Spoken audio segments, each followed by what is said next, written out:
البرج محمد السادس نقدروا ناخذوا معاه التصويره من هنا. واد ابي رقراق كنطلعوا عليه. اليوم غادي تشوفوا اغرب ملف ظلم في المغرب ولجيران الملك محمد السادس. تخيل، حنا سيدنا راه جيرانك، قبل ما نكون مواطنين حنا راه ساكنين حدا القصر الملكي. محاولة نزع أغلى أرض في المغرب من أصحابها من صغار الفلاحين عبر طرق لا تخطر على بال عفريت. ريبوا لي داري خاسرة عليها شي 50 مليون. على الأقل عطيهم غير شهادة الهدم باش يتابعوهم في المحكمة. ما شدينا لا الوراق ديال الهدم لا والو. حتى يخرج الحكم عاد يريبوا ليهم، لا هما ريبوا ليهم سيروا تكريو شردوهم هاد الناس وهما مولفين غير العروبية. يعني كاين اللي ولا كيعاني باضطرابات نفسيه بقاو تنعس مابقاش كينعس، يحط راسو كيبقى يفكر اشنو غدا اش غيوصلوا غدا، واش غيهدموا ليه، واش غيقول لي حيد منا، واش غيديو ينزعوا لي ارضه، واش الله اعلم. ويمشيو هما يبيعوه ب 5000 ولا 10000 درهم. راه شوف الموقع كي داير راه باين. فين جات القبيله ديال الحصين؟ نواحي مدينه سلا جديده. البرج محمد السادس نقدروا ناخذوا معاه التصويره من هنا. واد ابي رقراق كنطلعوا عليه. اكاديميه محمد السادس لكره القدم تبنات على الاراضي السلاليه ديال القبيله. عندنا القنطره اللي دشن سيدنا حتى هي من الجهه الاخرى كتبان. جينا في واحد الموقع استراتيجي حشوم. ملي شفت هذا الفيديو وهذا الملف اللي غادي نعلق عليه اليوم تخلعت، تزعزعت. واش هذا التخت مازال في المغرب؟ هذه الارض اللي قدام برج محمد السادس عباره عن كنز، موقع استراتيجي يسكنها مغاربه بسطاء في دواوير مجاوره ايضا لقصر الملك. وصلتهم المدينه لقاو راسهم كيملكوا افضل الاراضي امام برج محمد السادس واكاديميه كره القدم وجسر محمد السادس. ارض عاليه وطيه خصبه ذات موقع استراتيجي كيحلم بها اي مستثمر عقاري بما فيها مافيا العقار. هاد الناس ملي خرجت عندهم المدينه لقاو راسهم اصبحوا في افضل موقع، والدوله والخواص عينهم على هاد الارض عادي جدا. فواش هاد الناس والوكاله الحضريه والسلطات المختصه غادي تمشي في الطريق السليم وتخلي هاد الناس يبيعوا رزقهم والاراضي ديالهم بثمن السوق؟ راه رزقهم هذاك، لكن هذا لن يحصل ابدا. اول حاجه داروا ليهم باش يخويو او يعطيوهم هذه الارض فابور هي اولا فرضوا عليهم ضريبه 12 مليون في العام للهكتار. تخيل معي، راه الحماق هذا. كلها هذه الارض كلها فلاحيه، انت تشوف كلها امره فلاحه، ولكن هذا المجلس البلدي تيقول بان الارض ماشي فلاحيه ورتبوا لنا عليها ضريبه ديال 240 المترو تجيك تقريبا 12 مليون في العام. قاصحه الفلاح، والفلاح ما كيصورش هذا الشيء كامل، والجفاف هذا وتا البيار ما بقاش فيه. انت كتشوف كل خطره واش بلاد فلاحيه وتخلص الضريبه، كل ساعه تيجيو حنايا يصدمونا بحاجه. انا في عمري 62 سنه وحنا كنعيشوا في هذه الارض، كناكلوا منها، كنشربوا منها، كنعيشوا منها.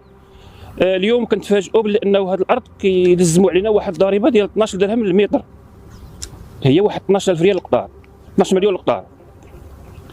يعني احنا ما كنصوروش فيها هذا الشيء اللي كانت، احنا كناخذوا فيها واحد النسبه باش كنعيشوا، باش تعتقل الروح، هو اللي كاين. يعني ما كتصورش فيها انت حتى واحد 5000 درهم ولا 6000 درهم في السنه اللي غتعيش بها، كتفاجئ ب 12 مليون في العام للقطار. راه الحماق هذا.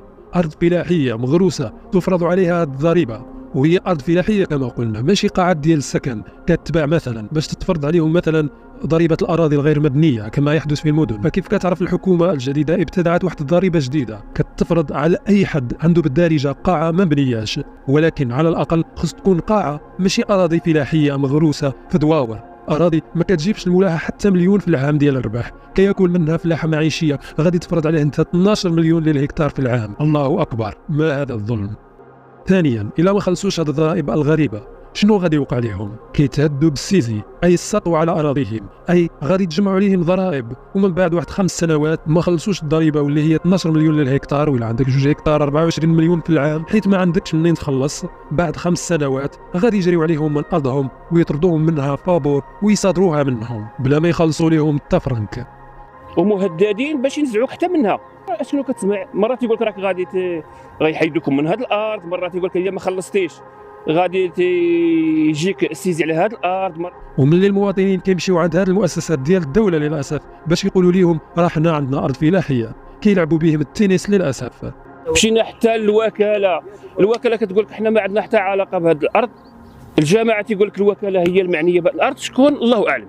اللجنه المختلطه اللي خرجت عندنا مؤخرا من عون السلطه والممثل الجماعه المحليه وكذلك ممثل وزاره الفلاحه داروا محضر على انها فلاحيه، لكن اللي كنتفاجئوا فيه هو كيسلمونا واحد الاشعار اجله 30 يوم، كيقول لك ودي جيب ما يثبت ان هذه الارض راه كانت فلاحيه. ربما على الاقل هذه الضريبه الغريبه الهدف منها دفعهم باش يخافوا من هذا المصير ديال الطرد والسيزي ويبيعوها للوكاله التابعه للدوله يا حسره بداك الثمن اللي عطاتهم اليوم قبل ما تتجمع عليهم الضرائب ويجيهم السيزي. وشحال الثمن يا ترى اللي عطاتهم هذه الوكاله في هذه الارض؟ 200 درهم للمتر، ارض قدام برج الملك محمد السادس وجسره وقصره والاكاديميه ديال كره القدم، افضل ارض في المغرب، ساويه ما بين 5000 درهم و10000 درهم للمتر، عطيهم فيها هذه الوكاله 200 درهم للمتر. اما بيعوا اليوم او يجمعوا عليكم الضرائب وناخذوها لكم فابور. كل مره الوكاله تجينا بواحد الثمن اللي ما كيتصورش على البال. بلادنا ماشي ديال 4000، قال لك بلادنا غيديوها ب 4000.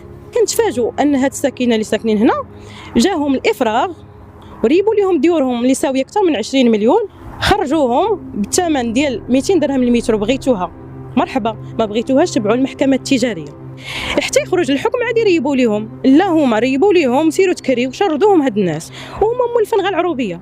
هاد الارض اكثر من هما ساكنين راه كياكلوا منها، يتركوا كيفلحها.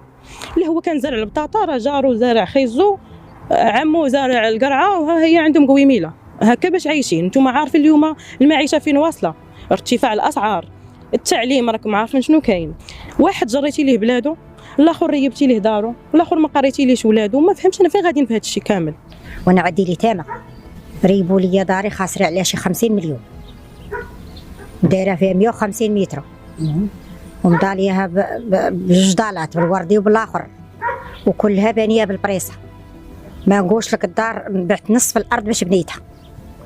جاو ريبوا لي انا وخوتي الحال دابا ما كاين لا تعويض لا والو، وحنا بلادنا متيتره مسجله محفظه ناضيه بالوراق ديالها بكل شيء ديال جدودنا، بلاد ديال والدينا، وحنا ولادنا ما قاريين ما حتى شي حاجه.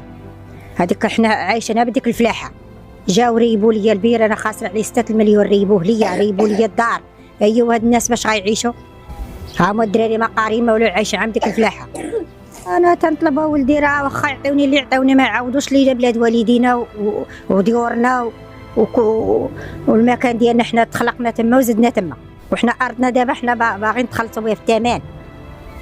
حنا بلادنا ماشي ديال 4000، قال لك بلادنا غيديوها ب 4000، هذيك الارض ماشي ديال 4000.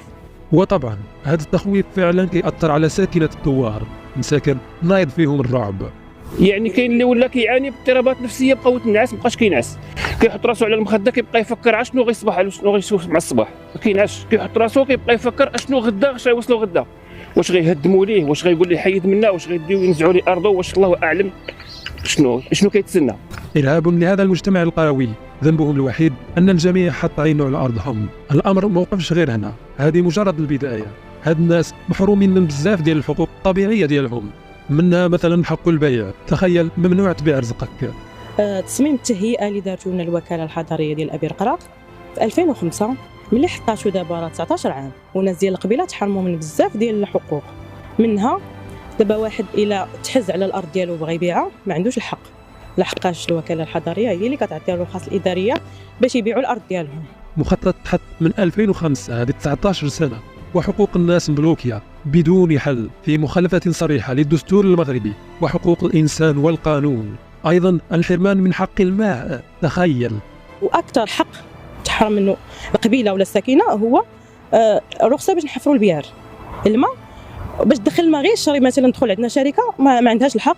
أيضا الحرمان من حق السكن. الناس 19 عام هذا ما تزوجوا ما ولدوا ما ولادهم كبروا، خاصهم فين يستقروا، خاصهم السكن. ما عندناش الحق ناخذوا الرخصه باش نبنيو. حتى هذا من بين الحقوق اللي تحرموا منها الساكنه. هدموا الدار، هدموا الخوتي، ضيعونا. خوتي حاليا دابا عايشين في الكرا. تخيل معي أنه يتم هدم مباني قديمة كلفت الملايين لهؤلاء المساكين بدون لا ورقة ولا جوج، بلا ما يتسلموا التورقة حسب قولهم. على الأقل اعطوهم غير شهادة الهدم باش يتابعوهم في المحكمة. ما شدينا لا الوراق ديال الهدم لا والو، جاو هدموا لينا ولدي، تعداو علينا، وبالتالي يتم حرمانهم حتى من التقاضي لأنهم ما عندهم ورق. واش هذا ماشي خرق للقانون؟ علاش هاد الناس ما يستفدوش من التسويه اللي كدار مع الناس اللي اصلا كملوا البنيه، او على الاقل يتم تعويضه بداك الشيء اللي خسر، واليوم تجي تهدم ليه دارو بل تهدم ليه حياته وبلا حتى ورقه. دابا اللي عطاه هدموا الديور ودمرونا وكل شيء. دابا تنطالبوا يعوضونا مزيان. 200 درهم للمترو هنايا يجيبوا خبير ويشوفوا بشحال. هنا راه ما بين 3000 و 5000 درهم للمترو، ياخذوهم من عندنا حنا 200 درهم ويمشيو هما يبيعوه ب 5000 ولا 10000 درهم. راه شوف الموقع كي داير، راه باين. والهدف اللي كيبان ببساطه هو انك تخوي من هنا من ارضك، ودائما نفس الممارسه، ما هما يخلصوهم بثمن السوق، ما هما يعطيوهم حقوقهم. وهذه الارض هذه اكيد ان مافيا العقار كتحلم بها ليل نهار. واذا كانت الوكاله العقاريه المكلفه بتهيئه ضفتي ابي رقره واللي هي مؤسسه تابعه للدوله، وحسب هاد الناس كتهدم لهم منازلهم بلا اوراق لا جوج، وكتعطيهم 200 درهم للمتر، وكتجرجرهم للمحاكم وتحرمهم من حق البناء او التصرف. ودابا تم فرض ضرائب غريبه عليهم وتهديدهم بالسيسي. فشنو بقى المافيا العقار ما تدير اذا كانت وكالات تابعه للدوله تقوم بهذا الامر حسب هؤلاء السكان؟ اذا كان الفقيه اللي نتسناو بركته كيصلي بينا بلا وضوء. فيا عباد الله، هاد الناس اما عطيوهم فلوسهم كامله، شريوا منهم ارضهم وعوضوهم بثمن السوق وديروا مشاريعكم، او عطيوهم ارضهم كامله يديروا فيها اللي بغاو. احنا بغينا نبقاو احرار في بلادنا، ونبيع وتالي جاه الشاري وبغى يبيع بالثمن اللي غيرضيه. والقانون راه الا كانت شي حاجه كتخلص قانونيه راه كنخلصوه. اي اجراء اخر غير هاد جوج ديال الاحتمالات كيتسمى ظلم للمستضعفين وللمواطنين، ونشر للحقد على الدوله ومؤسساتها بين المواطنين، وتربيه جيل يحمل ضغينه ضد مؤسسات بلده اللي خرجاته من ارضه وشرداته في الشارع وخدات ليه حقوقه واملاك اللي ورثها على جد جدوده. في النهايه هاد الناس كيطلبوا من جارهم الملك محمد السادس التدخل شخصيا، راه السيبه نايضه. وفي الاخير كنطلب من سيدنا انه يتدخل في هذا المشكل، لاننا نحن ما بقيناش عارفين نعامل المسؤولين شي كيدرق على شي. ولكن هل سيطلب مني المواطنون التدخل لو قامت الاداره بواجبها؟ حنا سيدنا راه جيرانك، قبل ما نكون مواطنين حنا راه ساكنين حدا القصر الملكي. كنتمنى هذه الرساله توصل لسيدنا ويتدخل. وداك التعليمات اللي كان قال الملك راه لا تطبق على الاطلاق، وما تزال حليمه تمارس عادتها القديمه حسب ما جاء في هذا الفيديو. إذا وصلت هنا اكتب في التعليقات كود نستعمله بيناتنا هاشتاغ وصلت لكي أميز تعليقك. تحياتي لك.